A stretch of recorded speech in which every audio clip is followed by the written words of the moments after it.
Itu Ibu memang karyawan swasta. Eh, Tertulisnya di sini karyawan ya, swasta. tidak, saya pegang beberapa perusahaan.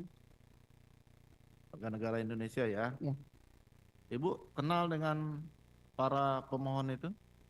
kenal? Ada hubungan keluarga, Tidak ada, hubungan pekerjaan apalagi ya? tidak ada. Ya, Enggak ada ya. Ibu bersedia sebelum diambil keterangannya untuk disumpah terlebih dahulu? bersedia. Silakan Bu, berdiri satu langkah ke depan. Ini sebagai saksi ya? Betul yang mulia, sebagai saksi. Ikuti ucapan sumpahnya Bu ya. Bismillahirrahmanirrahim. Bismillahirrohmanirrohim. Demi Allah saya bersumpah Demi Allah saya bersumpah bahwa saya bahwa saya sebagai saksi dalam perkara ini sebagai saksi dalam perkara ini akan memberikan keterangan yang benar akan memberikan keterangan yang benar dan tidak lain daripada yang sebenarnya. dan tidak lain daripada yang sebenarnya. Silakan duduk Bu. Baik, Ibu Titin ini saksi yang saudara pemohon ajukan. Betul yang mulia. Ini akan menerangkan seputar apa ini? Menerangkan karena beliau inilah Bu Titin adalah yang pertama mendapatkan kuasa dari keluarga daripada terpidana saat itu untuk mereka dampingi sebagai kuasa hukum, dan beliaulah yang banyak mengetahui di awal, dan jalan cerita kami akan dengarkan peristiwa dari awal ketika Bu Titin menangani peristiwa kejadian 2016 yang lalu, yang mulia. Semua perkara ya? Semua perkara. Ya, silakan Pak. Sudah dimulai pertanyaan. Baik, selamat pagi Bu Titin. Pak Bu Titin sehat hari ini ya? Alhamdulillah sehat. Bu Titin, kita ingin mendengar langsung to the point saja. Mhm. Yang pertama, bahwa apakah Bu Titin benar atau tanggal berapa Bu Titin mendapatkan kuasa dari keluarga para terpidana di awal dari sejak penangkapan 31 Agustus 2016 yang lalu. Mungkin Ibu bisa ceritakan. Ya, terima kasih. Mohon izin yang mulia. Sejak tanggal 31 malam hari 31 Agustus 2016, salah seorang yang ditangkap, orang tuanya datang ke kantor kami dan menyatakan anaknya ditangkap pada sore hari. Orang tua Eko Ramadhani, itu yang pertama.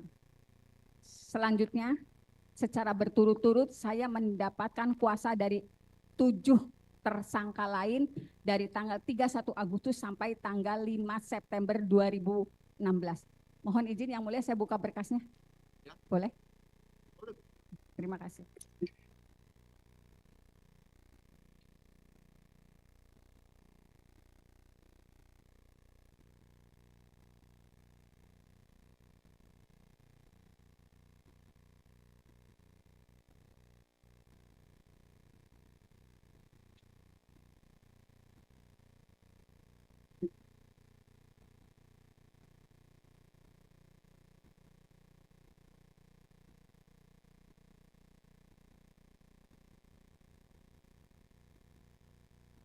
Udah ada Bu ya? Kopernya di bawah.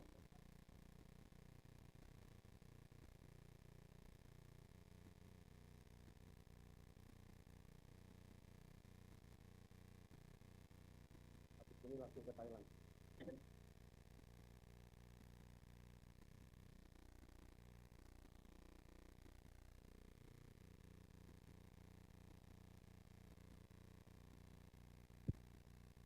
Ini surat-surat kuasa yang saya dapatkan dari orang tua. Silakan lihat. Kursinya kok. Silakan.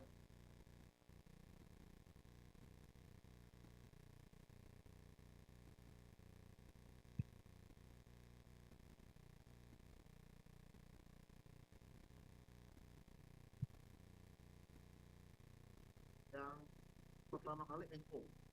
Pakai mic-nya Bu. Yang pertama kali Eko, orang tuanya pada malam hari. Orang tuanya sudah datang pada malam hari. Kemudian itu berturut-turut tanggalnya. Tanggal 31 itu langsung tanda tangan surat kuasa?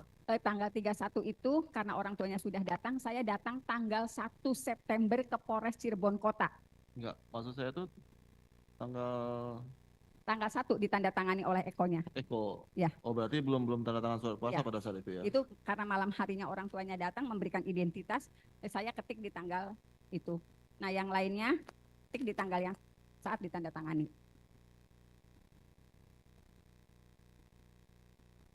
Kecuali Rivaldi. Kalau Rivaldi sudah dipegang pengacara lain. Rivaldi bukan ibu kuasanya? Bukan, Penasihat hukumnya, bukan? bukan. Jadi berdasarkan surat kuasa itu, saya datang ke Polres Cirebon Kota untuk bisa mendampingi semua yang sudah tanda tangan kuasa. Tetapi pada saat itu anggota Polres Cirebon Kota tidak mengizinkan saya masuk, tetapi mengizinkan surat kuasa itu ditandatangani dengan cara dititipkan. Jadi saya menyatakan waktu itu saya dapat kuasa, kemudian dikomunikasikan, belum ada perintah dari komandan untuk didampingi oleh pengacara. Jadi surat kuasanya silahkan dititipkan dulu. Jadi setiap surat kuasa itu saya titipkan, diambil keesokan harinya dalam kondisi sudah ditandatangani oleh semua tersangka waktu itu. Jadi saya tidak pernah bertemu.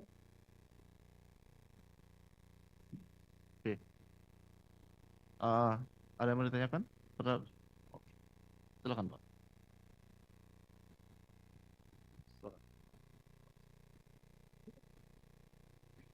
Saya tidak diizinkan bertemu dengan alasan belum mendapatkan perintah dari komandan untuk mempertemukan dengan kuasa hukum yang mendampingi.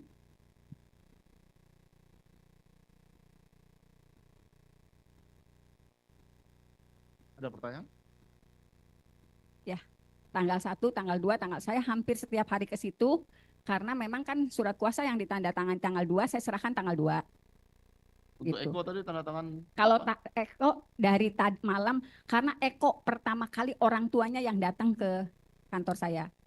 Tanggal 31 orang tuanya sudah datang, makanya saya ketik ini di depan orang tuanya, kemudian diperlihatkan tanggal 1-nya saya baru datang ke Polres Cirebon Kota. 1 September 1 September. 2016 ya? Ya, 2016. Saya serahkan waktu itu ke Bapak Imanuddin. Semuanya? Semuanya. Kan satu-satu Pak. Selain Eko? Ya. Oh Eko Semuanya. juga termasuk juga? Semuanya diserahkan karena beliau kenal dengan saya bilang pokoknya Bu Titin titipkan saja, besok diambil kembali. Jadi semua kuasa itu diserahkan pagi harinya, besok paginya baru diambil kembali dengan kondisi sudah ditandatangani. Oke. Anggota Polres Cirebon Kota. Saya lupa jabatannya apa itu. Enggak lupa saya lupa. Cukup ya, sampai duduk Ya. aja kita. Siap.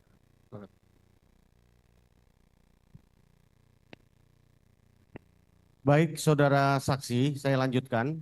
Setelah saudara saksi mendapatkan surat kuasa dari para terpidana, apakah saudara saksi dari tanggal 31 malam ya, Agustus ya, lalu baru tanggal 1, ya betul ya, 1 Septembernya, tanggal berapa saudara saksi berhasil bertemu dengan para pemberi kuasa? Terima kasih. Izin yang mulia.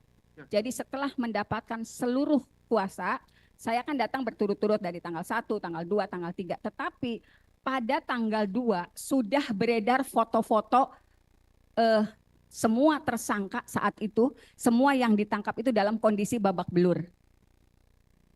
Tanggal 2 saya sudah mendapatkan foto-foto itu dari para keluarganya.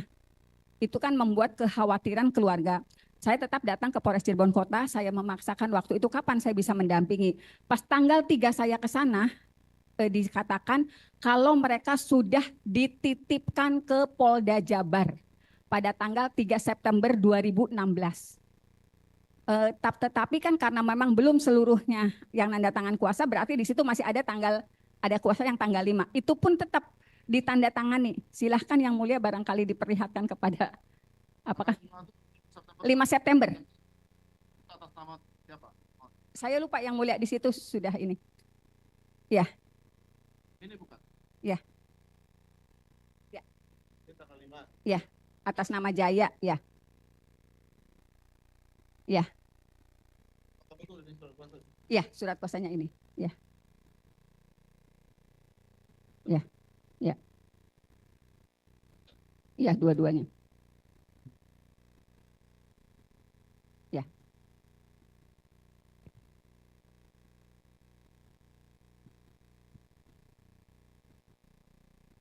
Karena kalau tidak salah memang ada 2 surat kuasa yang mulia kalau tidak salah. Oke, saudara saksi. Saudara saksi bisa perlihatkan foto yang saudara saksi diperlihatkan oleh keluarga ada? Ke depan Bu, ke depan Bu, diperlihatkan. Ke depan, maju. Pertama kali Ibu tanya nih. Pertama kali Ibu melihat foto ini kiriman dari orang tua siapa? Saya lupa karena semua keluarga punya foto ini sebetulnya. Ya, yang menunjukkan kepada Ibu nih ini Saya lupa foto. waktu itu. Lupa? Saya lupa. Ya betul-betul lupa. Tapi ini dari keluarga yang ditangkap. Ada pertanyaan? Ya. Ada. Oke, Bawa lagi. cukup ya. Jadi foto yang sama kami juga ada miliki, jadi sudah sama Bu Titin. Jadi setelah saudara saksi menerima kuasa, ya, tanggal berapa saudara berhasil akhirnya menemui para pemberi kuasa? Saya tidak pernah ketemu kecuali pas rekonstruksi. Karena pada tanggal ketika tahu di Polda Jabar, saya juga mendatangi Polda Jabar pada tanggal 5. Kemudian tanggal 6 saya datangi lagi Polda Jabar. Nah, pada tanggal 7, karena informasinya semuanya sudah di Polda Jabar, saya mendatangi Polda Jabar pada tanggal 7 September 2016 bersama keluarga yang ditangkap. Nah, pada saat itu karena kekhawatiran orang tua waktu itu, orang tuanya udah nggak bisa ngelihat anak-anaknya, kemudian ada foto yang beredar. Akhirnya kami berinisiatif untuk melaporkan ke Propam Polda di tanggal 7 September 2016. Namun waktu itu saya tidak bisa mendampingi ke Propam Polda untuk buat laporan karena surat kuasa aslinya belum diterima oleh Polda Jabar. Jadi saya nggak ngerti surat kuasa asli yang saya serahkan di Polres Cirebon Kota nyangkut di mana. Untung sempat saya fotokopi dulu. Bu, saudara saksi, saya ingin melanjutkan tadi sebelum pertanyaan lain karena saudara saksi sudah menyinggung tentang laporan ke Propam Polda Jabar.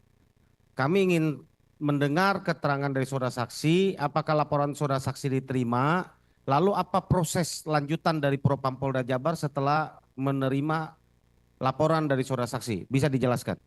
Laporan ke Propam Polda Jabar tidak pernah ditindaklanjuti apa-apa. Saudara tidak pernah dapatkan surat pemberitahuan apa? Tidak sama sekali. Karena tidak pernah mendapatkan informasi apapun dari Propam Polda pada tanggal 13 September 2016. Saya juga bersama keluarganya melapor ke Komnas HAM. Saudara saksi pernah diperiksa di Polda Jabar, di Propam? Nggak pernah. Sebagai pelapor? Nggak pernah. Nggak pernah ketemu? Nggak pernah. Selain waktu awal hanya melaporkan? Ya. Tidak ada tindak lanjut lain? Nggak ada. Tidak ada surat dari Polda Jabar Nggak ada sama memberitahukan sekali. tentang apapun dari Propam? Nggak ada. Tidak ada? Ya. Sampai bergulir kasus ini ya? Ya. Oke.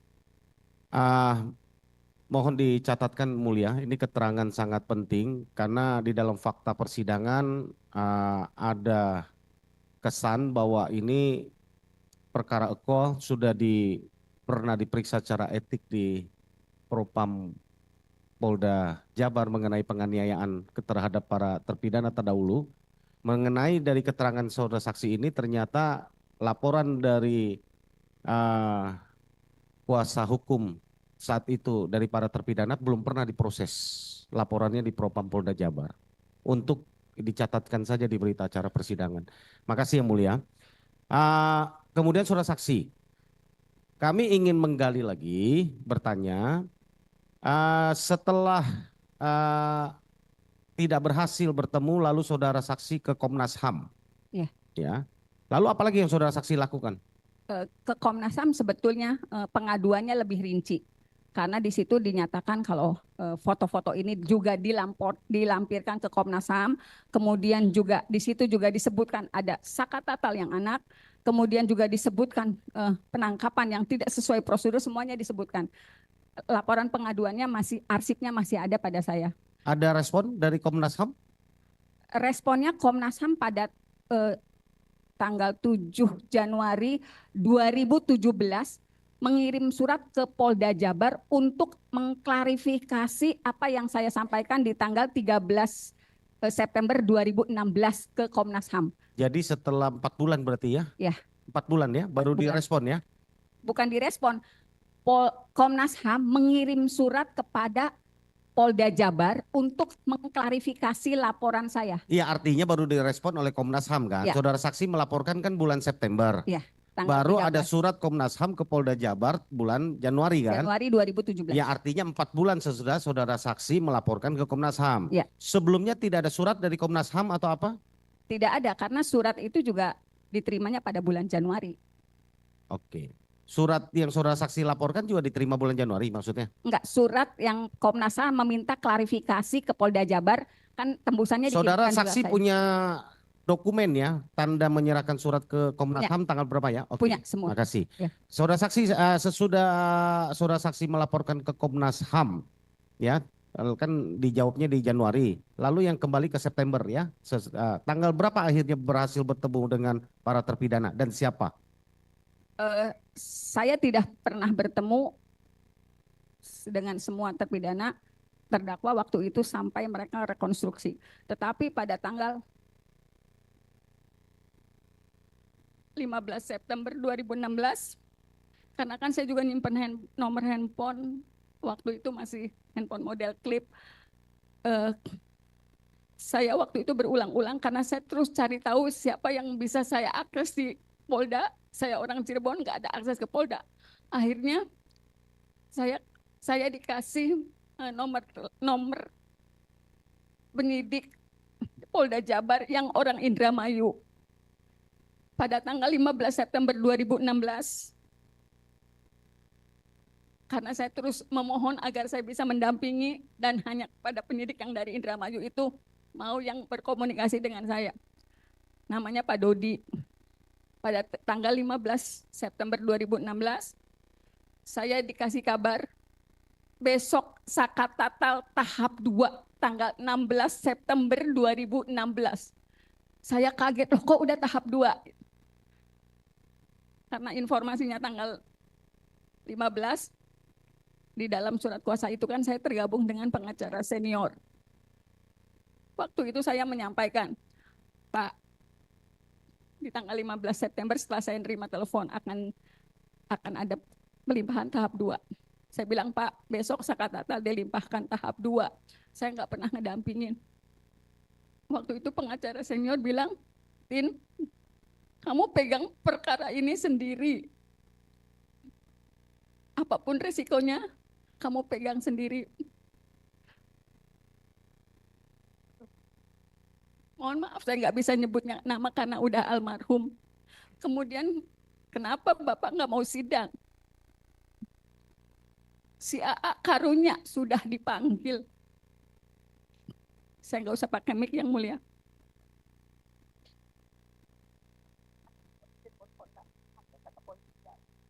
Jadi minta untuk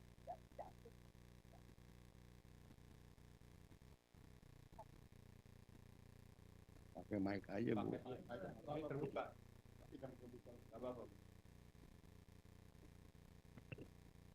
Jadi di tanggal 15 itu. Jawab. Maksudnya saya jawab tapi Ya kalau nggak, kalau ibu, kalau saya nggak mau jawab ya hak ibu. nggak apa-apa saya jawab tadi tapi tidak. Oke. Kemudian pada tanggal 16 September itulah, 16 September 2016, saya baru bertemu dengan Sakatatal September 2016. Dan kondisinya BAP itu sudah jadi. Karena saya juga syok ketika tanggal 15 saya mengkomunikasikan saya harus jalan sendiri. Tanggal 16 ketika Sakatatal datang itu ketemunya di kejaksaan dalam kondisi BAP sudah jadi. Hanya nama saya yang dikosongkan. Saya juga susah berkomunikasi dengan Sakatatal saat itu. Saya masih melihat luka-lukanya. Cuman kan pandangan matanya dia kosong banget. Saya susah, saya nanya apapun, dia juga nggak ngerti saya pengacaranya. Padahal waktu itu ada kakaknya, ada Selis. Tapi jangankan dengan saya, yang orang luar, orang yang dia tidak kenal.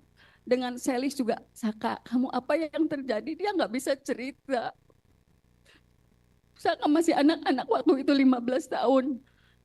Pandangan matanya kosong. Dia seperti berada di dunia yang dia nggak ngerti. Saya susah berkomunikasi. Saya baca BAP itu betul. Saya waktu itu mengambil resiko yang terbesar. Kalau saya nggak tanda tangani, walaupun saya tidak mendampingi, saya sudah dikasih kabar kalau ibu udah nggak mau tanda tangan sekarang, Sakatatal akan didampingi oleh pengacara yang ditunjuk oleh negara. Itu yang bikin saya berat karena saya dari tanggal 1 udah nyari mereka. Akhirnya walaupun saya betul tidak mendampingi saat BAP, di tanggal 16 itu saya tanda tangani karena sebelumnya juga saya sudah dikasih kabar ya akan berjalan sendiri dan resiko apapun harus diambil.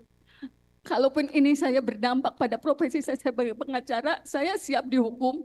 Saya siap menerima sanksi dari profesi advokat karena memang saya menandatangani itu.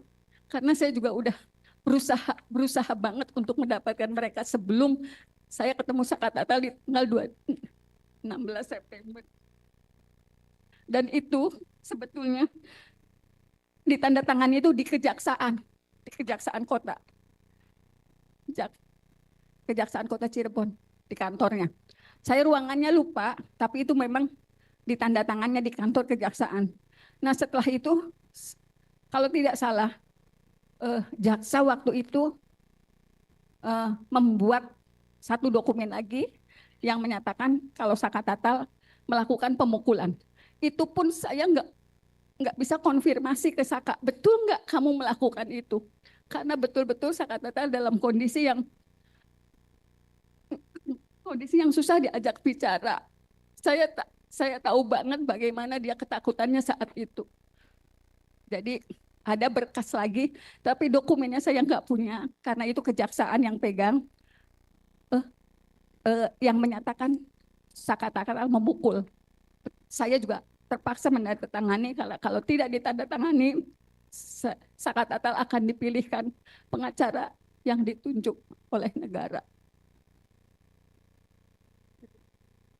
Baik, saudara saksi, sekali lagi saya ingin mengkonfirmkan saudara saksi masih punya BAP-nya Sakatatal yang saudara mengaku menandatanganinya di kantor kejaksaan tanggal 16 September supaya kita konfirmasi.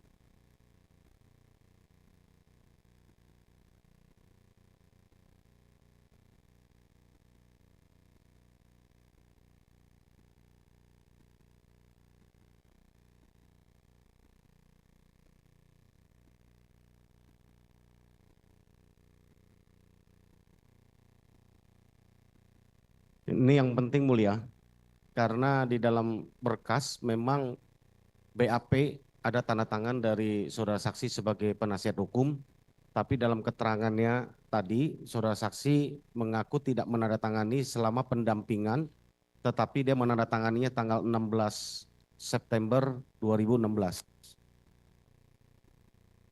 Karena itu salah satu alat kekeliruan dan kekhilafan yang kami ajukan dalam persidangan ini.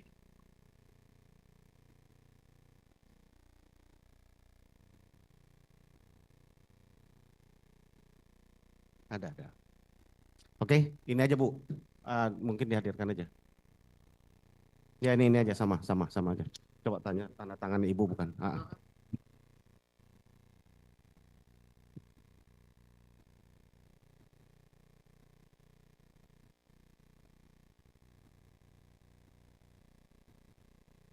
Ya betul di tanda tangan saya. Ini sama tanda tangannya? Ya. Itu betul tanda tangan Ibu Ya. ya? Yang di berkas yang Ibu punya itu sama tanda Ya, tangannya? tanda tangannya. Sama tanda tangannya. Di tanggal 16 September itu yang saya dapat suratnya ini yang mulia. Bukan P21. Itu 22 September ini. Ini bunyinya tanggal 13 September. Jadi surat yang saya dapatkan di tanggal 16 tuh ini. P21-nya nggak saya dapat. Yang saya dapatkan ini. Tapi P21-nya nggak saya dapat. Ya, yang tanggal 16 tuh komunikasinya tahap 2, tapi surat yang diberikan ini. Ya. Pengantar ke tahap 2, tapi saya tanda tangannya tanggal 16 di kejaksaan, tapi tertanggalnya saya dapatnya ini suratnya. Ya. Ya.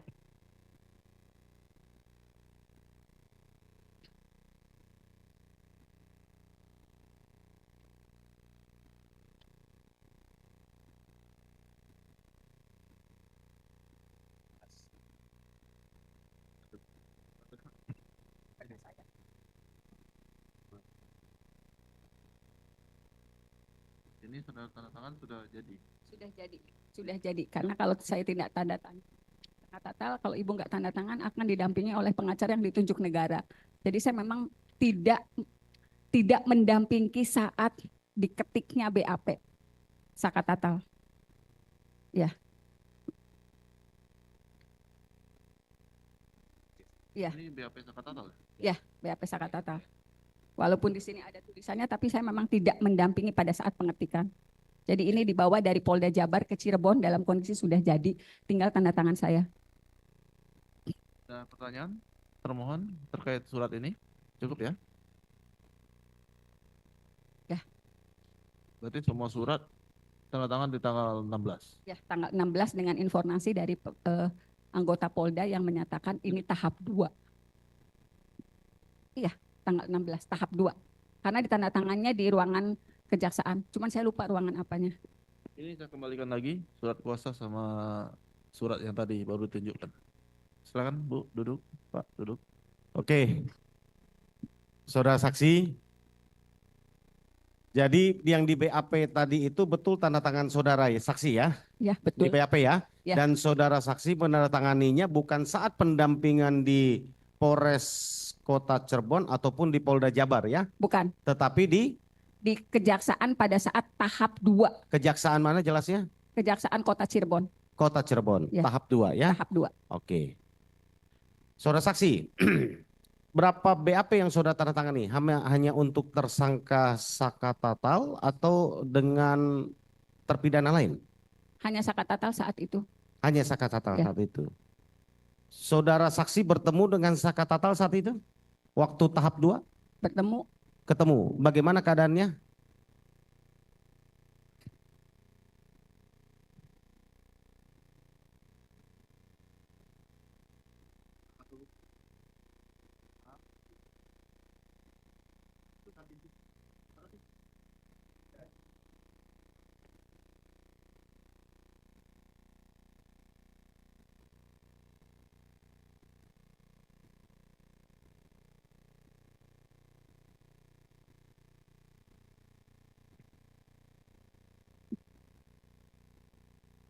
Saat itu Sakatatal memang sangat sulit diajak bicara.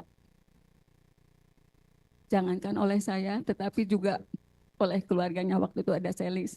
Saya waktu itu ngomong ke Selis, coba diajak ngomong, bener enggak seperti itu. Sakatatal cuma geleng-geleng kepala, tapi dia nggak jawab apa-apa.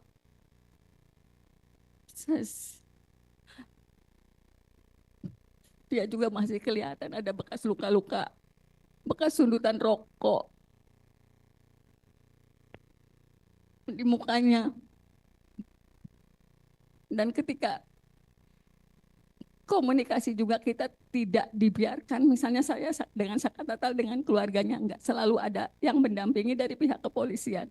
Cuman saya nggak bisa sebutkan karena saya juga lupa.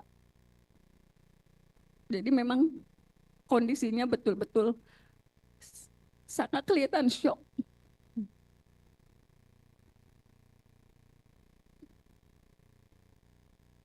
Dia menerima perlakuan yang luar biasa karena dia sempat menulis di secari kertas yang disampaikan kepada keluarganya.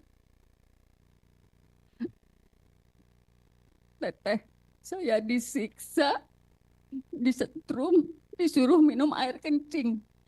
Cuma kalimat itu yang dia tulis di kertas kemudian dikasih ke keluarganya. Cuman untuk komunikasi dia nggak bisa sama sekali. Dan kejadian itu sampai November 2016. Kak Natal masih susah diajak ngomong ketika sudah di rutan juga.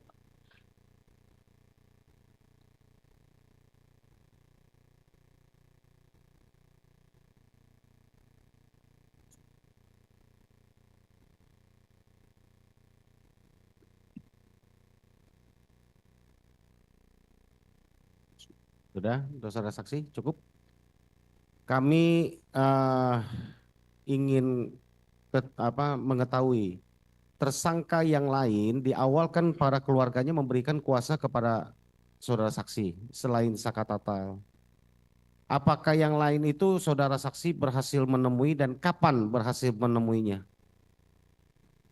Dan apakah masih saudara saksi menjadi kuasa hukumnya untuk selanjutnya? Kecuali Saka Tatal, saya yang lainnya tidak pernah menemui. Karena memang tidak pernah diizinkan untuk masuk ke Polda Jabar. Tetapi pada saat rekonstruksi, yang 5 orang itu sudah didampingi oleh kuasa hukum yang berada di Bandung, Pak Jody Nainggolan.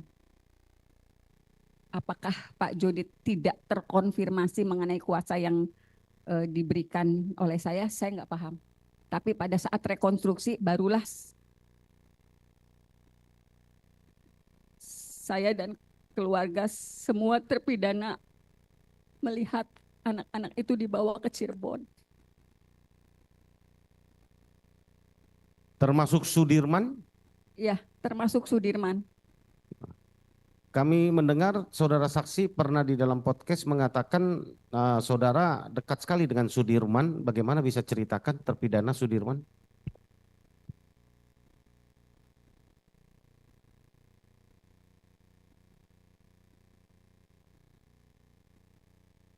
Ditenangkan dulu, Bu. Nah, kalau Ibu mau minum, silakan di luar.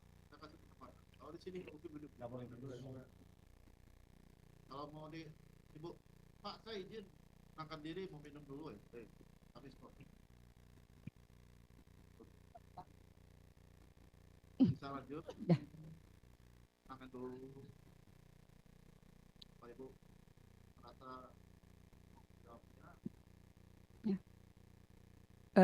saya mengenal keluarga Sudirman bukan hanya dengan Sudirman, juga keluarganya. Karena ketika saya pegang kuasa, saya cari tahu bagaimana latar belakangnya, bagaimana prototip keluarganya, bagaimana karakter mereka secara keseluruhan.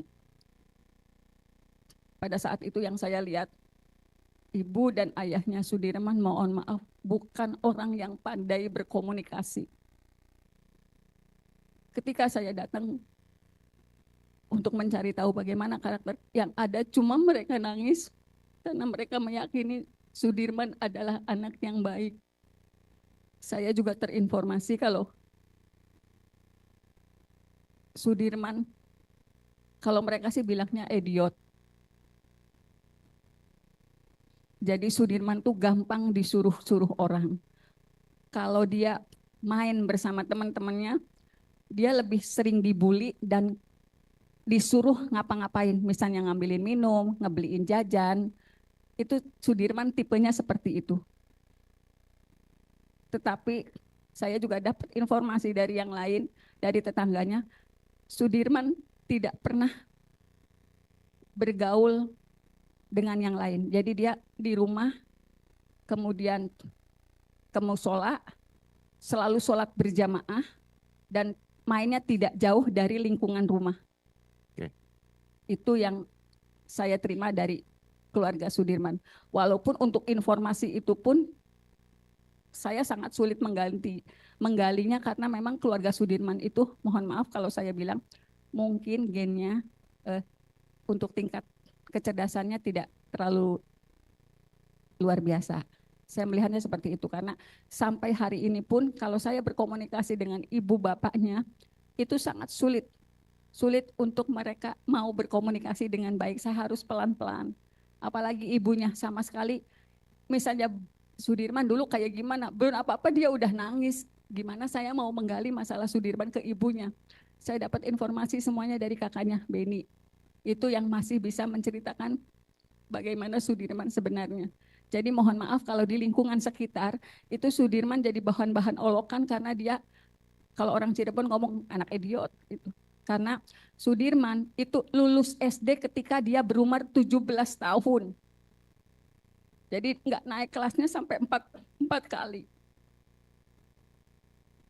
Oke, makasih saudara saksi. Pertanyaan saya terakhir, bagaimana saudara saksi bisa menceritakan keadaan dalam ruang sidang dan kapan khususnya Sakatatal ya?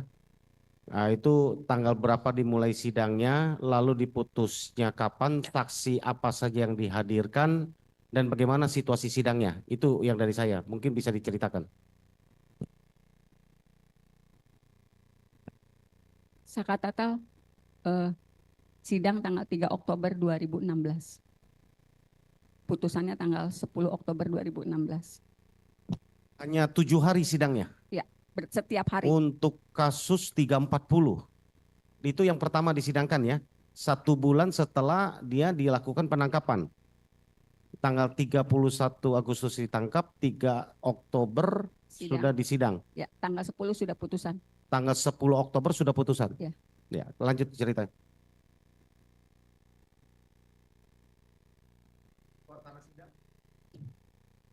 Sidang untuk Sakatatal memang tertutup, dihadiri oleh 3 orang majelis karena dia sidang anak. Tetapi kondisi di luar sidang, kami mendapat tekanan yang luar biasa. Karena waktu itu, karena yang dihembuskan adalah isu geng motor yang memiliki kekejaman luar biasa, itu pula, dan mereka sangat sadis, itu pula yang disampaikan oleh Hakim Ketua, Ibu Etik waktu itu ketika ditanya wartawan. Geng motor kekejamannya sangat sadis. Saya masih punya clippingnya. Saya masih pegang clipping korannya. Jadi setiap Sakatatal dibawa ke ruang sidang menuju lorong, jangankan Saka, saya juga mendapatkan perlakuan yang luar biasa. Saya sempat diludahi karena dianggap membela pembunuh. Bahkan ada anggota dewan namanya Pak Jafarudin yang langsung memimpin sidang. Dengan suara keras dia menyatakan, nanti anaknya pengacara juga mengalami nasib serupa seperti Vina. Mobil saya juga sempat digoyang-goyang. Walaupun saya berusaha parkir agak jauh. Kemudian intimidasi itu kami rasakan betul karena saksi-saksi alibi yang dihadirkan itu datang tanggal jam 9 pagi, tetapi sidang baru menjelang maghrib. Kita kondisi sudah sangat lelah, psikologis kami juga sudah rusak. Karena semua saksi juga sepertinya sudah ada yang menginformasikan kalau saksi-saksi itu akan meringankan Sakatatal. Jadi saksi juga mendapat perlakuan yang sama. Kemudian dari Kejaksaan Tinggi juga hadir di ruang sidang Sakatatal. Aparat dari kepolisian selalu bersenjata lengkap di dalam ruang sidang Sakatatal. Di pintu ruang sidang Sakatatal. Kemudian pada sidang dewasa ternyata kondisinya lebih parah lagi. Karena saya juga menjadi kuasanya Sudirman. Sebetulnya di ruang sidang dewasa itu 2 perkara sekaligus dijadikan 1. Nomor perkara nomor 4 dan nomor perkara nomor 3. Jadi walaupun saya pegang perkara nomor 4 atas nama Sudirman yang bergabung dengan bekas perkaranya Hadi dan kawan-kawan, tetapi saya juga bisa menyaksikan digelarnya sidang Eko dan Rivaldi yang di berkas terpisah. Karena waktu itu majelis mengizinkan, udah daripada mondar-mandir ibu diam aja di dalam tapi tidak bertanya karena bukan perkara yang dipegang.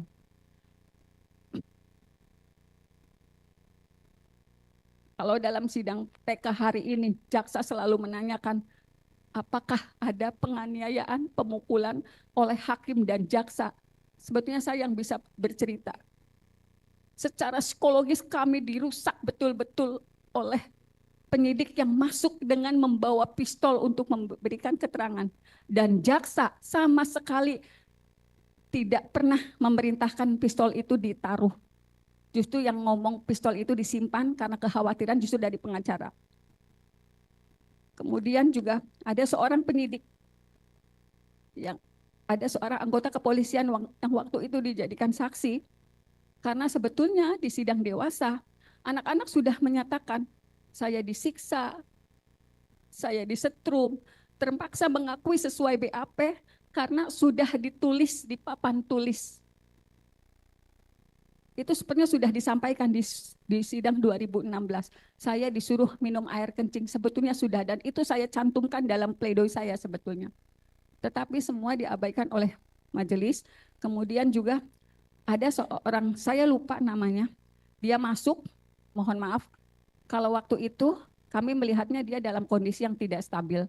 Karena ketika diminta menjadi saksi marah-marah, kemudian ketika dikonfirmasi apakah betul orang ini yang melakukan saksi yang melakukan pemukulan, waktu itu saya ingat betul Eko yang mengangguk. Iya betul, Bapak ini yang mukul saya. Tetapi saat itu saksi dari kepolisian bangun dengan menarik kursi, kemudian ketika keluar dari ruang sidang, sebelum keluar dari sidang, dia berbalik, terus menunjukkan tangan seperti pistol ke Eko, di depan majelis, di depan jaksa, kemudian keluar dan membanting pintu. Itu yang saya sebut penganiayaan secara psikologis.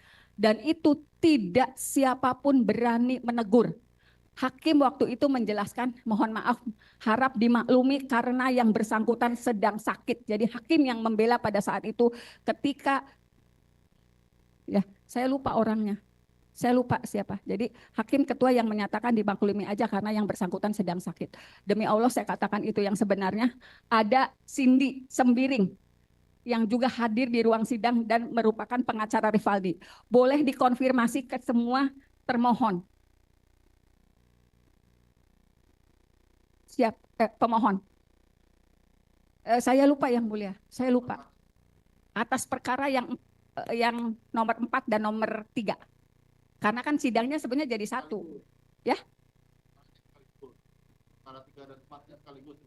Enggak, perkara nomor 4 dulu, ketika sudah selesai perkara nomor 3.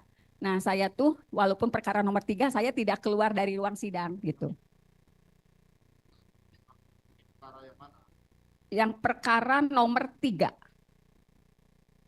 atas nama Eko, karena waktu itu Eko yang langsung ditunjuk oleh yang bersangkutan. Yang mulia, boleh kita minta konfirmasi dari pemohon Eko untuk berkaitan dengan kesaksian tadi untuk menguatkan betul apa tidak supaya kita confirm. Nanti Pak, kan ada tanggapannya. Oh di ya, akhir kalau persidangan. diizinkan mulia, maksudnya untuk. Di akhir persidangan kita. Ya makasih. Ada lagi pertanyaannya? Dari saya cukup mulia. Silakan kalau ada tambahan. Saya nambahkan satu aja Bu Titin Busa sebagai saksi. Ibu kan megang Sakatatal untuk perkara anak dan Sudirman. Kapan Ibu terima berkas perkara? Karena sebagai kuasa kan kita harus punya berkas untuk kemudian kita bisa membuat pledoi dan lain sebagainya. Terima kasih yang mulia, saya jelaskan. Pada saat pada saat 3 Oktober 2016 saya sudah mengajukan permohonan untuk meminta berkas salinan berita acara. Mohon maaf suratnya masih ada, boleh diperlihatkan? Boleh. Karena biasanya saya bikin rangkap 2.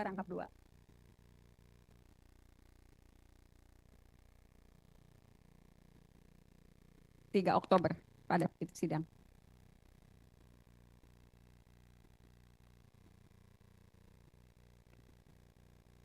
Ini yang Sakatatal.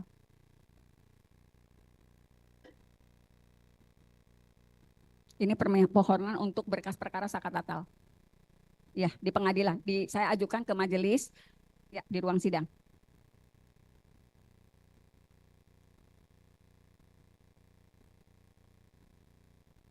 Ya, ke majelis hakim.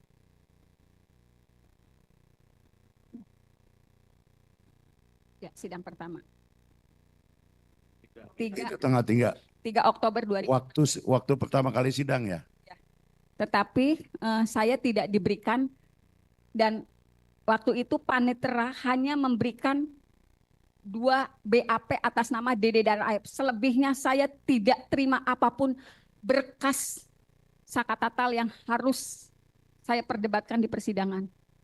Mohon maaf, ini berkas yang diberikan panitera.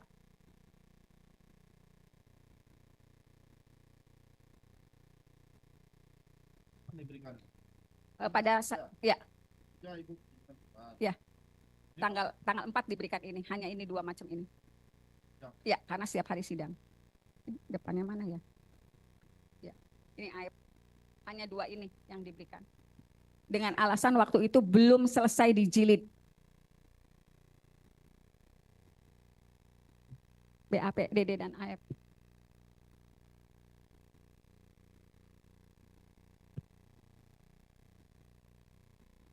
Ada.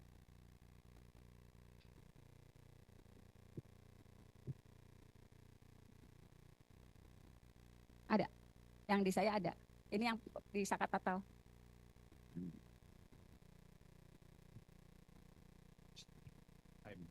Ya.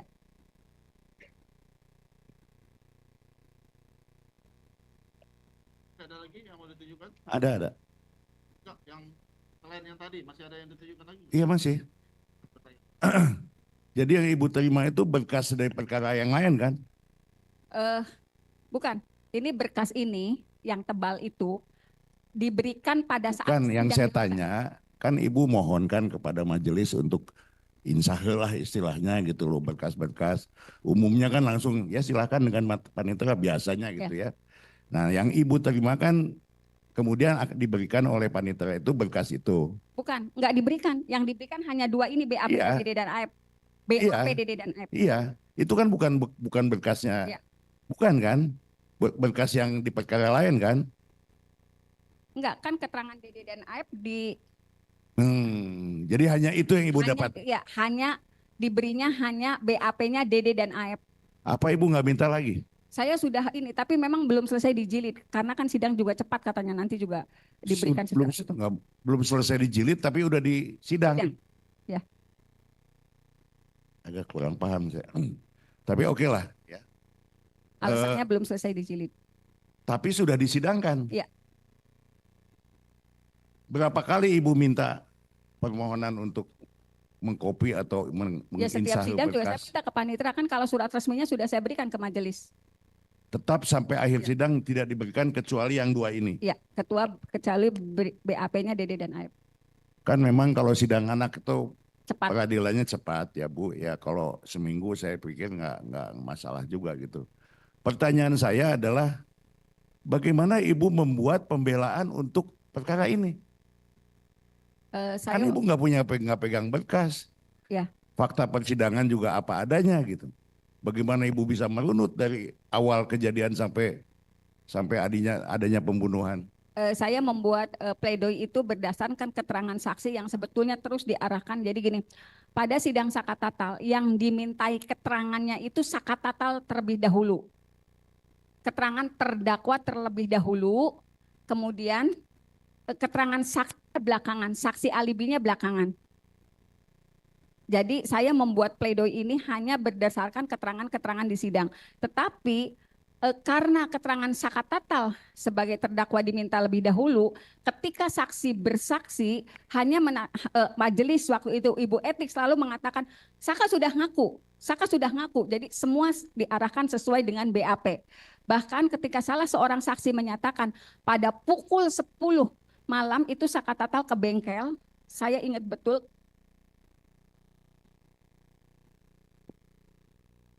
Karena itu juga termemori sampai hari ini dengan kerasnya ketika saksi menyatakan pada jam 10 tanggal 2 kami tuh lewat ke flyover Talun mau ke bengkel. Tetapi karena di situ ada rame-rame, ada polisi, mereka mengira razia. Sebelum selesai menjelaskan, Ketua majelis waktu itu menyatakan, mana ada bengkel buka pukul 10 malam. Jadi semua keterangan saksi yang disampaikan itu selalu diarahkan sesuai BAP ketika karena Sakatatal dulu yang dimintai keterangannya. Jadi pembelaan saya waktu itu hanya berdasarkan keterangan-keterangan saksi di persidangan walaupun ditolak seluruhnya.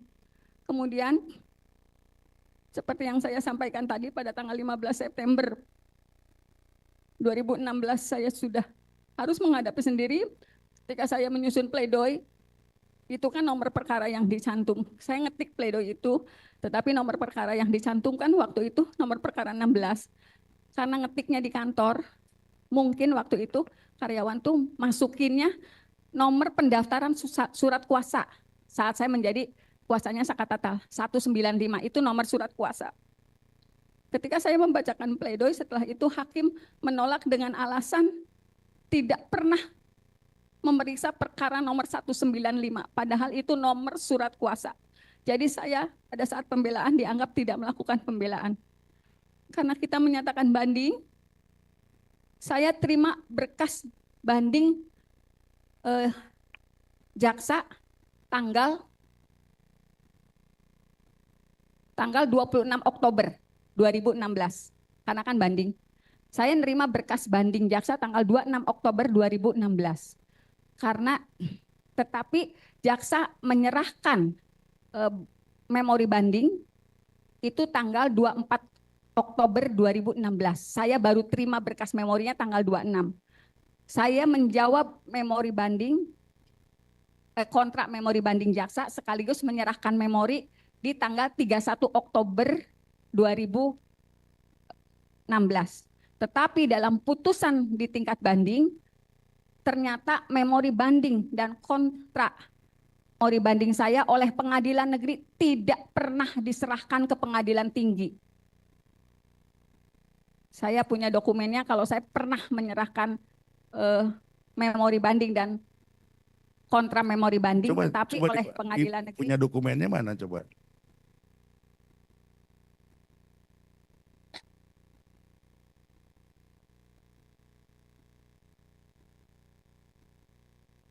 Ibu mengadakan banding masih dalam waktu 14 hari. Tenggang 14 hari itu. Atau setelahnya. Ya, enggak ya.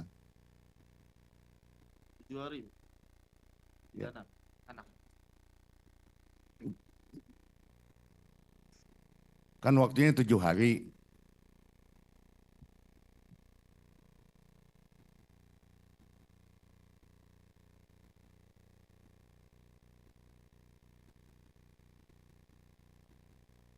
Pertanyaan saya masih dalam waktu tenggang 7 hari enggak?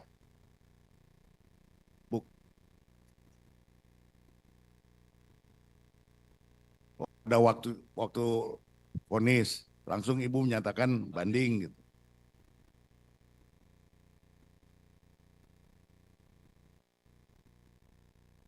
Ya nggak apa-apa itu mah. Ya coba lihat.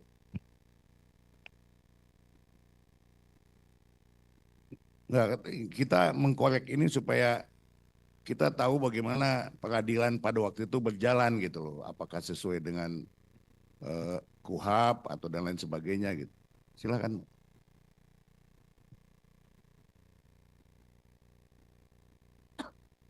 Ada enggak? Kalau nggak ada, dilanjutkan dengan pertanyaan berikutnya. Ya, Bu. Ada yang bisa membantu untuk mencarinya? Antara Ibu Titin ini lanjut untuk memberikan keterangan.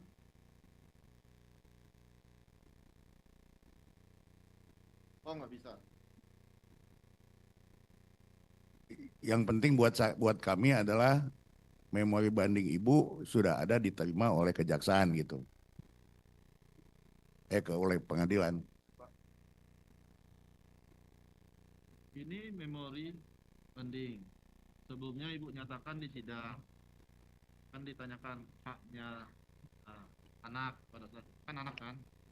Apakah terima, menolak, atau menerima pikir-pikir atau mengajukan banding. Ya. Dan pada saat di persidangan Ibu menyatakan langsung Banding, ya. akan mengajukan banding. banding ya. Namun pada saat itu belum diserahkan. Memorinya ya kan Memorinya. harus, ya. Karena jaksa banding saya banding. Baik. Jaksanya banding juga pada Banding saat ya, penuntut jaksa banding ya, penuntut jaksa- umum pada saat itu banding. banding juga. Baik. Jadi kita sama-sama banding. Ini memorinya. Ya. Sidangnya diputus tanggal 10. Tanggal 10. Ya, menurut Ya. keterangan Ibu tanggal 10 tadi kan. Ya. Ini kapan dikirimnya? Ibu serahkannya kapan ke pengadilan? 1 November. 1 November. 1 November. Ini diterimanya 1 November. Tanggal 31 saya ininya. Saya lupa itu. Diputus tanggal 10. Ya. Ibu serahkan ke pengadilan tanggal berapa ini? Kalau ini terimanya tanggal 31 sebetulnya. Cuman saya lupa ini saya bikinnya tanggal 31 tapi berkasnya itu kan ada. Diterima pengadilan tanggal 1. Ya. Diserahkan tanggal 1 November ya. Ya. Terima pengadilan. Oke, ada yang mau ditanyakan pada saat ini? Memorinya? Izin Bu. Apa namanya? Sutrisno Sutrisno. Bardi. Jabatannya? Panitra. Dulu sebentar. Tanggal berapa sih putusan? Ya.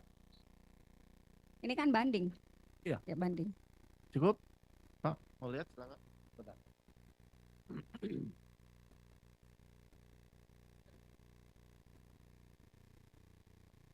Cukup ya? Silakan. Masih ada? Jadi terkonfirmasi ya Bu ya bahwa memori banding Ibu diterima di Ya. pengadilan. Tetapi putusan banding menyatakan Tidak Ibu pernah menerima. tidak memberikan memori banding. Ya. Begitu ya putusannya. Mohon dicatatkan majelis. Satu lagi nih. Ini soal pembelaan. Saya terus terang saya lamalah saya jadi pengacara ya. Dan tidak pernah menemukan yang seperti ini. Karena ini bukan masalah prinsip. Itu masalah teknis, salah ketik dan masalah itu. Betul, Ibu tidak diterima pembelaannya. Betul karena tertuang dalam putusan. Tertuang dalam putusan kami tidak pernah memeriksa nomor perkara sekian. Tertuang dalam putusan di pengadilan negeri. Oleh karena kesalahan teknis yang soal nomor itu tadi. Bukan Ya. nomor perkara tapi nomor kuasa. Nomor kuasa. Karena dalam memori banding juga saya menyatakan kalau saya salah mengetik walaupun itu nomornya nomor kuasa yang dikeluarkan di pengadilan, tetapi jaksa melakukan yang sama, mengeluarkan surat yang dikeluarkan oleh kejaksaan tapi diterima oleh pengadilan. Sebenarnya saya sudah nyampaikan itu. Ya, saya juga sering kali, bukan Ya. puluhan kali bahkan lah. Itu Kalau ada dituangkan dalam kesalahan itu putusan. biasanya di renvoy. Karena dipanggil. materinya materi pembelaan sidang itu. Ya, sebetulnya. gitu loh. Oke, nggak apa-apa. Ya. Memang faktanya seperti itu Ya. ya. Karena dituangkan dalam putusan, kami tidak pernah memeriksa nomor perkara sekian, ada di dalam putusan 195 sekian. Padahal itu daftar surat kuasa saya mendampingi Saka Tatal di persidangan. Ibu kan kuasa pada waktu itu yang melihat dan merasakan lah bagaimana. Menurut Ibu itu kriminalisasi atau bagaimana? Bagaimana Ibu menilainya? Sebetulnya Karena akibat itu kan ini di penjara seumur hidup tuh. saya yang hadir di situ di 2016 sebetulnya saya yakin Pak Majelis. Saya yakin nggak pernah ada peristiwa pembunuhan dan pemerkosaan yang tertuang dalam dakwaan. Karena ternyata saat berjalannya proses dari dakwaan saja sudah banyak masalah. Misalnya gini, pada dakwaan Saka Tatal itu Peggy yang disebut DPO oleh jaksa disebutkan turut melakukan pemerkosaan.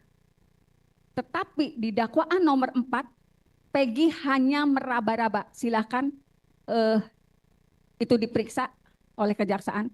Jadi orang yang sama, di peristiwa yang sama, melakukan tindakan berbeda di dakwaan Saka Tatal dan di dakwaan 5 terdakwa waktu itu. Di dakwaan Saka Tatal itu Peggy turut memperkosa yang pada akhirnya dibebaskan di Prapin. Tetapi di dakwaan orang dewasa, Peggy hanya meraba-raba dan itu terkonfirmasi ketika Polda Jabar melakukan jumpa pers ketika Peggy tertangkap. Kemudian saya melihat itu rekayasa karena anggota kepolisian dari Polsek Talun yang melakukan olah TKP itu tidak pernah mengakui berkas yang disodorkan di pengadilan mengenai jatuhnya korban karena judulnya pembunuhan dan pemerkosaan. Jadi waktu itu anggota Polsek Talun sudah menyatakan darah itu hanya berada di tubuh korban laki-laki, di tubuh korban perempuan, kemudian juga ada serpihan daging di tiang PJU, kemudian juga ada warna motol yang nempel di median jalan. Jadi sudah disampaikan di persidangan dan mereka menolak sketsa yang disodorkan majelis. Apakah ini sketsa yang dibuat? Kami tidak pernah membuat sketsa itu. Sebetulnya sudah dijawab oleh anggota Polsek Talun yang menyatakan itu kecelakaan lalu lintas. Kemudian juga sebetulnya dari 2016 saya sudah mendapatkan informasi. Orang tua pelapor yang mengalami kecelakaan lalu lintas sudah mengajukan klaim asuransi diduga pada tanggal 27 Agustus 29 Agustus 2016. 27 kejadian, 28 dimakamkan, 29 Agustus 2016 saya mendapat informasi sebetulnya klaimnya diajukan. Kalau untuk waktu itu kan kecelakaan tunggal. Kalau untuk anggota TNI dan Polri, anggota keluarganya walaupun kecelakaan tunggal mendapatkan penggantian dari jasara harja. Nilainya hanya separuh. Dan sudah di ACC informasinya, silakan ini barangkali dari Kapolri sendiri yang harus menindaklanjuti. Informasinya cair 12,5 juta. Tapi karena pada tanggal 31 dini hari ada informasi mengenai kesurupan yang menyatakan ini adalah pembunuhan dan pemerkosaan dan sebetulnya di sidang 2016 itu disampaikan oleh orang tua Vina. Sebetulnya saya nggak tahu masalahnya, saya taunya kecelakaan, tapi tiba-tiba ada yang kesurupan itu pembunuhan, pemerkosaan, terus saya dikasih tahu. Jadi gitu. Jadi berubahnya konstruksi kecelakaan itu setelah adanya rekaman kesurupannya Linda. Tapi waktu itu tidak disebutkan nama Linda. Di persidangan hanya disebutkan temannya Vina ada yang kesurupan dan menyatakan ini pembunuhan dan pemerkosaan. Itu disampaikan di persidangan oleh orang tua korban dan saat itu orang tua korban perempuan meyakini informasi dari kepolisian. Karena mereka memberikan rekaman itu kepada anggota kepolisian. Ya, tadi Ibu belum menjawab apa yang saya maksud.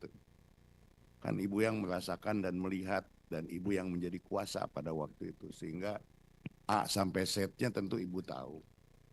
Nah, dalam persidangan karena ini menyangkut predikat kita sebagai kuasa hukum, maka ini saya perlu pertanyakan. Kenapa saya perlu pertanyakan? Ini jadi pelajaran untuk yang akan datang. Hal-hal seperti ini tidak boleh lagi terjadi. Kalau ada yang menyatakan bahwa ini kemudian jadi pengadilan sesat, terserahlah ya. Tapi saya menyatakan jangan lagi terjadi hal seperti ini. Masa dalam persidangan tidak diberikan berkas? Bagaimana mau bikin pembelaan? Apa gunanya Ibu ada di sana? Juga nggak ada gunanya juga, hanya melengkapi pasal aja bahwa didampingi. Itu faktanya bahwa kemudian Ibu menandatangani BAP di kejaksaan. Itu bagaimana ceritanya? Saya juga malu mendengarnya, Bu. Ya tapi udahlah, saya hanya memohon mudah-mudahan hal-hal seperti ini tidak terjadi lagi dan ke depan kita akan bisa lebih baik lagi. Terima kasih. Ya, Yang Mulia izin yang ringan-ringan saja Yang Mulia. Bu Titin kan memang menjadi kuasa hukum dari Sakatatal untuk perkara Sakatatal dan kemudian kuasa hukum Sudirman untuk perkara nomor 4 dan tadi Ibu cerita bahwa Ibu juga hadir di perkara nomor 3 ya. Oke. Pertanyaan saya, nih kalau bisa Ibu ingat-ingat supaya ini clear dan clean di dalam proses pengajuan PK ini, apakah termohon yang jaksa yang ada di sini ada yang terlibat tahun 2016? Lupa saya. Lupa. Udah. Enggak. Terus majelisnya berbeda? Berbeda. Berbeda. Oke, clear and clean. Karena beliau ini hadir di dalam 3 perkara untuk peristiwa yang sama. Hanya ibu ini yang, hanya bu saksi ini yang bisa menceritakan karena dia hadir di seluruh perkara. Ya, kasus peristiwa Eki dan Vina ini di split. Tapi yang jelas bahwa ibu hari ini tidak terintimidasi, Saya tidak terintimidasi, tidak ada perlakuan kasar ke ibu hari ini. nggak ada. Terima kasih. Majelis, saya mau tanya satu hal saja. Saya ingin ketegasan Ibu Titin sebagai saksi. Ibu Titin tidak pernah mendampingi para tersangka pada saat penyidikan ya. Ibu Titin tidak pernah mendampingi pada saat dilakukan pemeriksaan terhadap para tersangka. Jadi sama sekali tidak pernah. Dan Ibu Titin sebagai saksi saat ini, yang dulu sebagai pengacara para tersangka, tidak pernah membaca BAP dari mereka? Waktu Saka Tatal kan sempat saya baca dulu. Ya, terus? Kan saya coba nanya, Saka kamu tapi dia kan nggak ngerti saya. Dia juga, ya itu pandangannya kosong, saya nggak bisa nanya banyak sama dia. Ini kamu betul enggak? Soalnya saya harus tanda tangan. Gitu. Tapi kan sebelumnya sudah diinformasikan kalau ibu nggak mau tanda tangan, hari ini juga kami siapkan. Oke, pertanyaan saya, ibu tidak pernah mendampingi, tidak pernah ikut dalam pemeriksaan, tapi ibu baca BAP. Kemudian ibu tanda tangan BAP itu. Kenapa itu ibu lakukan? Kalau ibu tidak pernah mendampingi, tidak pernah sebagai, ini ketegasan saja supaya ini masyarakat luas ditonton oleh live ini, supaya mereka tahu bahwa sesuai dengan keterangan beberapa saksi yang lalu, mereka juga diminta tanda tangan BAP yang sudah jadi. Berarti ibu tanda tangan BAP yang sudah jadi. Clear ya? Terima kasih Majelis Hakim.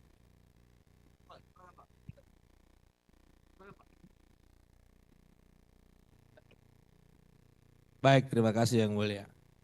Saudara saksi, miris saya dengarnya, dengarnya. Saudara saksi, upaya apa yang Anda lakukan pada saat dalam pemeriksaan itu? Yang tidak bisa mendampingi, atau membuat surat kah? Atau protes? Atau mengadu kemana? Saya ingin penjelasan itu. Ya. Lanjut, kita stop dulu ya.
Gua harusnya di clipping, tempel di kertas.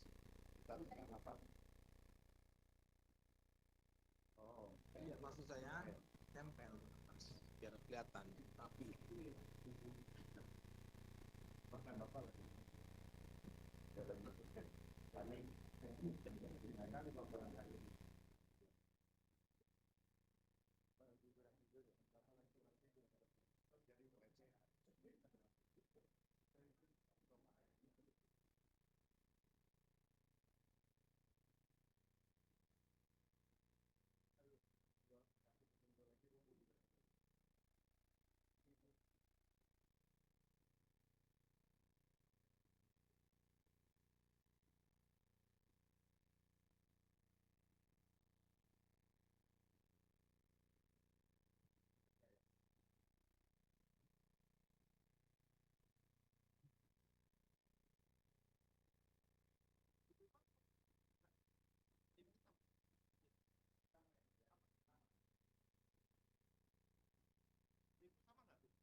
Apa upayanya? Tapi saya sedikit saya tekan ya. Bikin camp ya. Bikin camp ya. Ton, nanti Ton.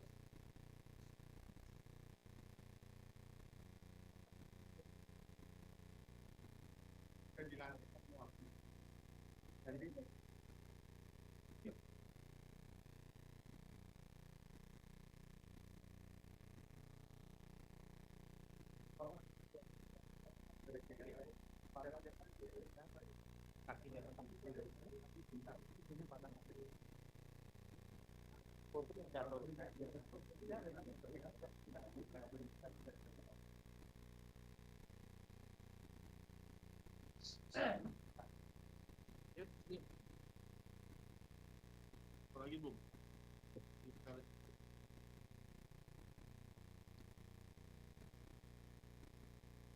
Itu aja pertanyaan.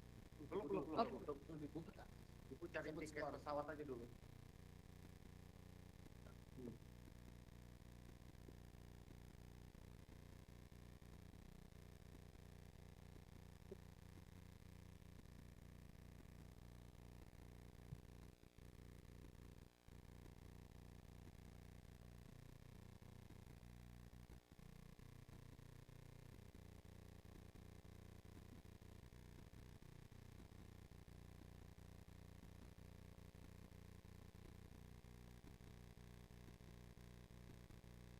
Lanjut. Ya, tunggu yang tadi. Ya, udah. Skor cabut ya. Tidak menyatakan terbuka untuk umum. Silakan, Bu. Jawab. Terima kasih Yang Mulia. Sebetulnya saya nggak ngomong banyak hal yang saya lakukan dengan cara saya melapor ke Propampolda, ke Komnas HAM. Sebetulnya saya berharap banyak dari institusi itu karena laporan-laporan yang saya sampaikan. Karena kan tidak pernah ada yang tahu kalau para orang tua tersangka saat itu sangat berharap saya bisa mendampingi anak-anaknya. Sangat berharap karena mereka juga keyakinan tidak pernah melakukan perbuatan yang dituduhkan. Mereka sangat berharap. Walaupun dalam kondisi berat, saya mendapatkan tekanan saat persidangan. Saya juga jauh sebelum sidang, orang tua daripada tersangka ini terus memohon agar, karena mereka yakin anak mereka tidak salah. Saya juga sebut karena saya orang media, saya juga sempat memohon kepada media. Ini ada yang salah dari perkara ini. Saya pernah jadi redaktur di perusahaan besar, Pak, Pikiran Rakyat. Suami saya juga pernah jadi ketua PWI.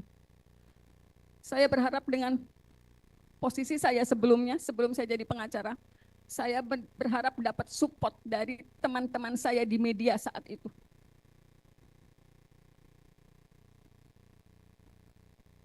Di 2016, bulan Mei tanggal 19, bulan Mei, ini saya lupa tanggal-tanggalnya, ini koran-korannya. Semua saya selalu komunikasikan, ini rekayasa.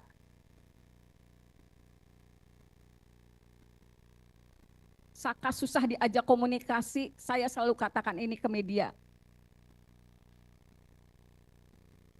Tetapi ketika saya menyatakan, boleh? Baca, Bu, kalau Ibu tunjukkan. Baca. Ayo, Bu.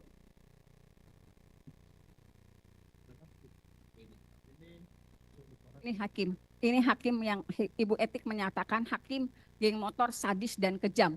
Jadi ketika saya ngomong rekayasa, media hanya membeli porsi segini dan tidak bisa dijadikan halaman 1. Ya, dia bicara saat ini. Gimana, Bu? Ya, sidang dewasa. Ini bulan Mei ini. Itu pada saat hakim menangani perkaranya Saka Tatal. Dia membuat keterangan pers, kemudian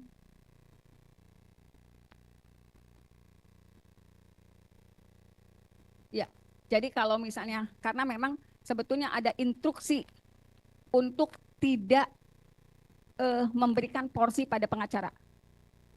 Saya mendapat informasi itu dari salah satu wartawan media, dipanggil oleh institusi tertentu, kemudian dikatakan tidak usah porsi pengacaranya diambil, blow up saja kekejaman geng motornya. Waktu itu wartawan tersebut menyatakan yang pegang perkara ini Bu Titin, dia ada demitnya wartawan, ini nomor handphonenya, dikasihinlah ke orang yang melarang itu. Ya, ya.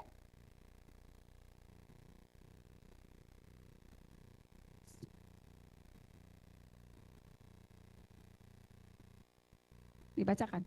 Iya. Iya. Tapi ditolak semua. Setelah melakukan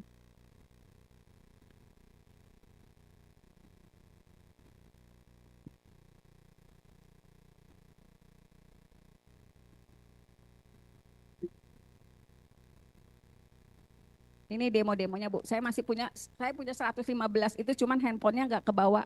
Ada 115 foto. Ini demo di depan pengadilan. Ya. Enggak, yang di pengadilan itu yang anggota polisi yang mengacungkan tangan tapi ke Eko. Karena waktu itu Eko mengatakan, ya saya dianiaya oleh orang itu gitu.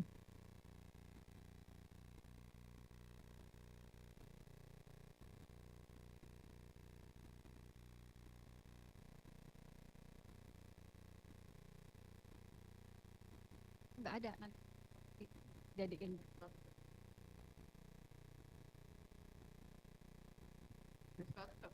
Gimana? SK itu Saka Tatal. Saka.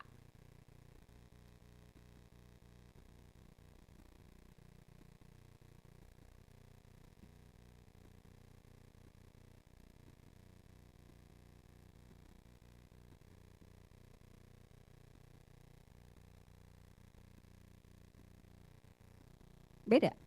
Ya. Beda-beda semua. Ini enggak semua ya, masih ada sih, cuman yang penting-pentingnya saya.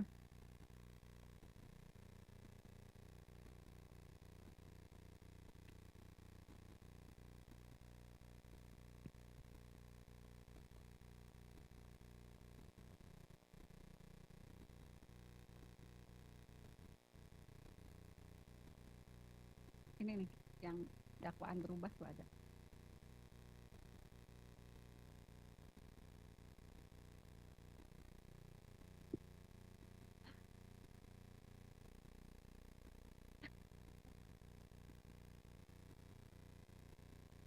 Wartawan. Bukan, saya hanya narasumber, yang bikinnya wartawan. Ini Andri wartawannya.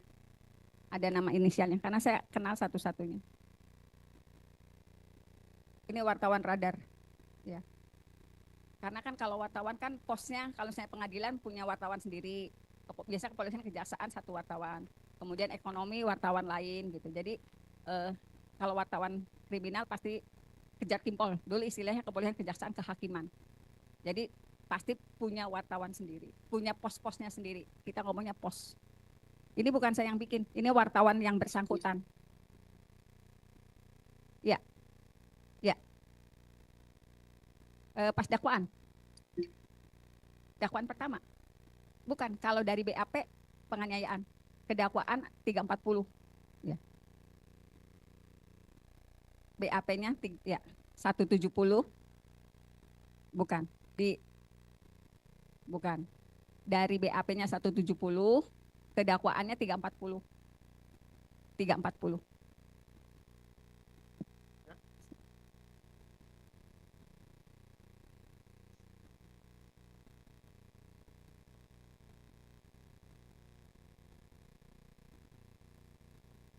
Baik. Jadi gimana Ibu, sudah upaya Ibu Ya. cukup sudah penjelasannya? Ada lagi? Ya, karena gini, pada sidang kesaksian Saka. Bentar. Saya masih bertanyakan, masih dalam proses penyidikan. Upaya apa yang Ibu lakukan tadi Ibu sudah jelaskan. Tadi Ya. Ibu sudah jelaskan ya. Oke. Jadi yang saya mau tanya yang kedua, di dalam persidangan tersebut ya, Ibu kan selaku penasihat hukum sama kayak kami di sini, ya kan? Ibu mempunyai satu suatu pembelaan, pertanyaan. Apa yang Ibu lakukan pada persidangan itu waktu itu? Apa yang Ibu lakukan di situ dan suasananya seperti apa? Dan Ibu apa yang Ibu yang kira-kira Ibu itu ditekan atau tidak dalam persidangan? Kalau di sidang dewasa sebetulnya kan semua barang bukti yang disodorkan itu tidak pernah diakui oleh para terdakwa waktu itu. Tetapi pada sidang pemeriksaan dokter yang menerima Vina waktu itu, memang kan dia menyebut ada perdarahan. Sebetulnya saya juga nggak tahu, saya sempat nanya, itu yang disebut perdarahannya itu karena menstruasi atau bukan? Sebetulnya sudah saya tanyakan itu. Jadi untuk memastikan saya itu pengen punya keyakinan, tapi waktu itu oleh dokter yang bersangkutan bukan dijawabnya.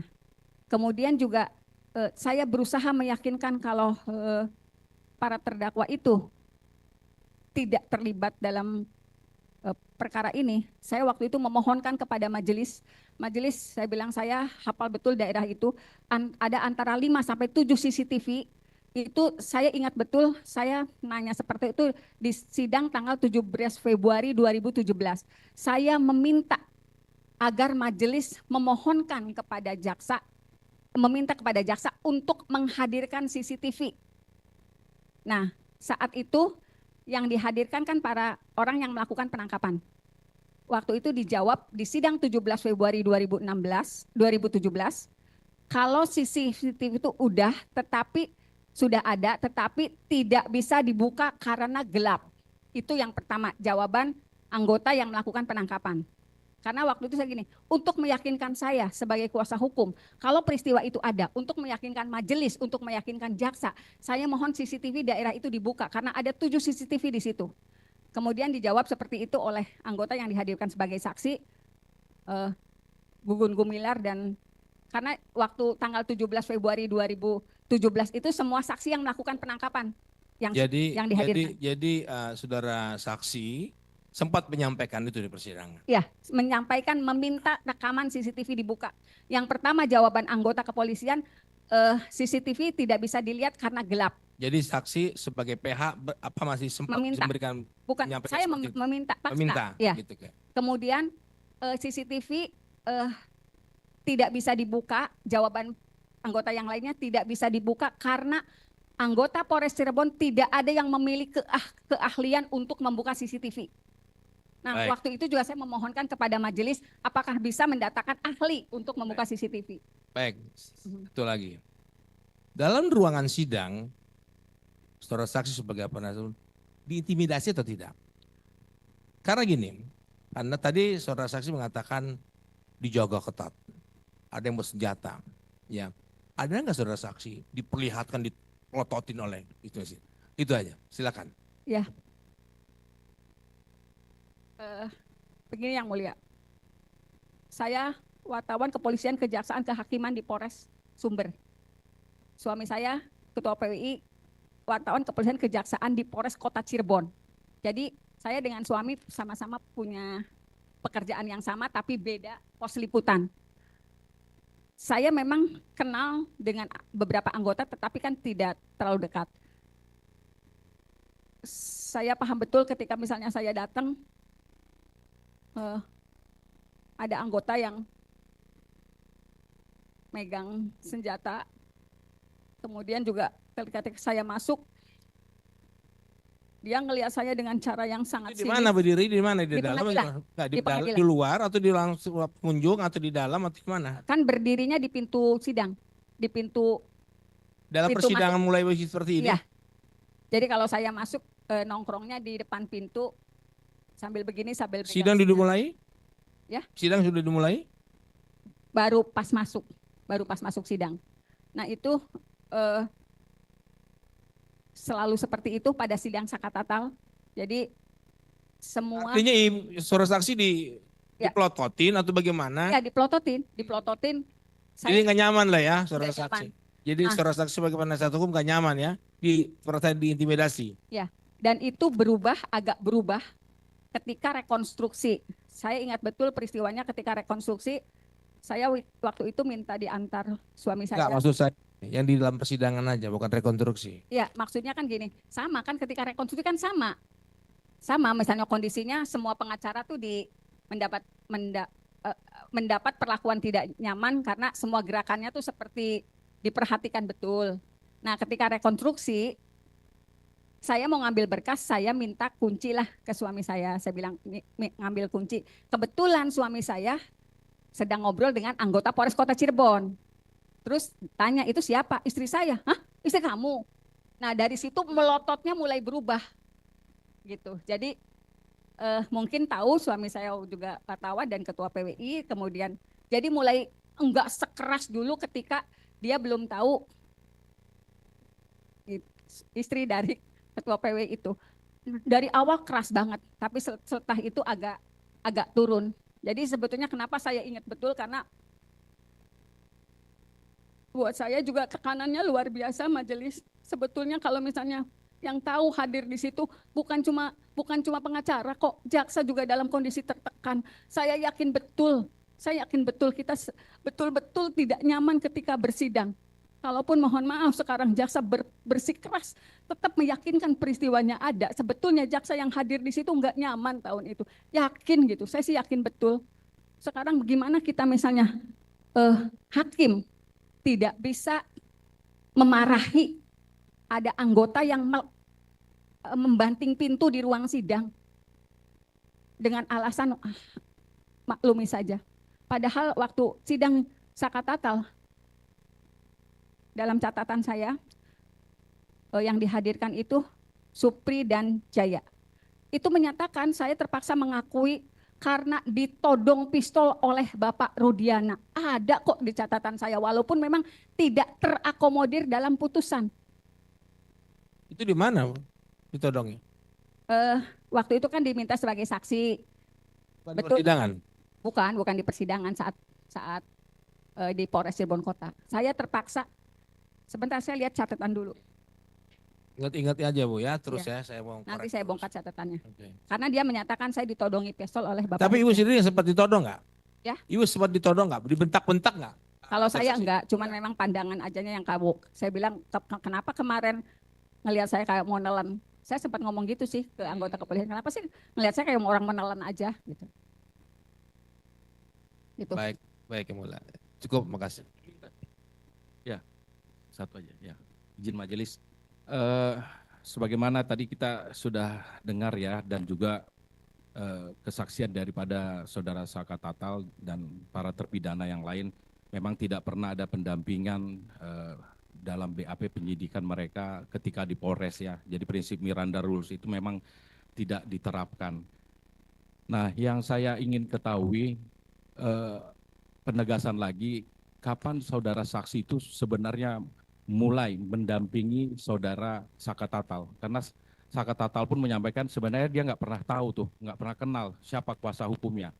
Coba saudara saksi jelaskan, mulai kapan itu? Pada hari pertama sidang. Oke. Ya, pada hari pertama sidang saya mendaftarkan kuasa, kemudian mendampingi Sakatatal saat persidangan. Itu Sudah ditanyakan tadi. Ya. Ya, Ya, tapi lain. pada saat yang di kejaksaan itu katanya kan menandatangani. Yang menghubungi saudara saksi siapa?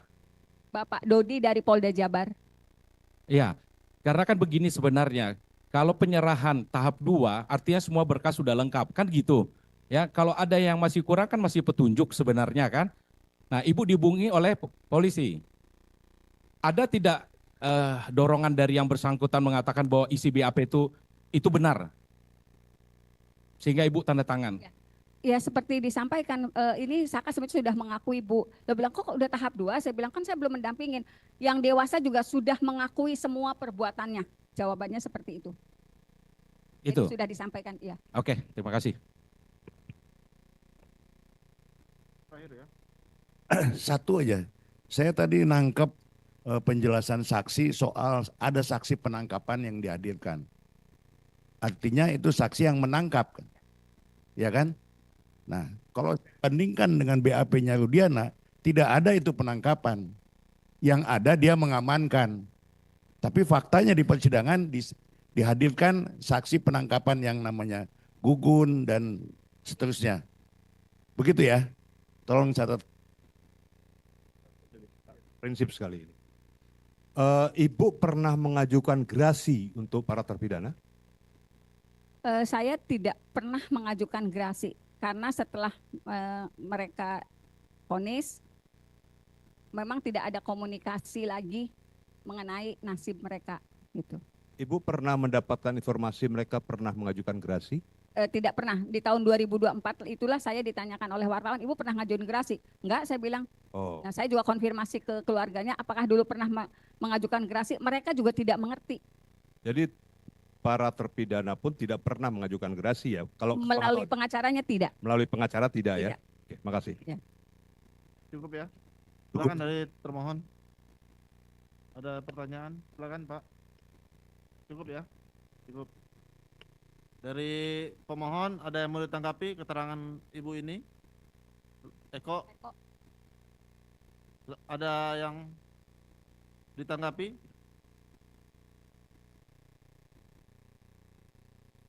Benar adanya nodongan pistol itu, cuma pas Eko nunjuk, iya betul itu orangnya, tapi pas ditodong Eko nggak lihat pas nunduk Eko karena ketakutan. Peristiwa Terus itu ruangan memang ada ya? ruangan persidangan juga bukan di bawah, di atas. Ya. Yang mulia. Terus selesai jam 11 malam. Kalau yang tadi yang betul Pak Argi, saya ditodong pas penangkapan itu ditodong pakai pistol, disuruh ngaku. Cukup ya tanggapannya? Iya. Ya, terima kasih Bu atas keterangannya dan kehadirannya. Terima kasih banyak. Pemeriksaannya sudah selesai. Bisa pulang atau bisa duduk di dalam.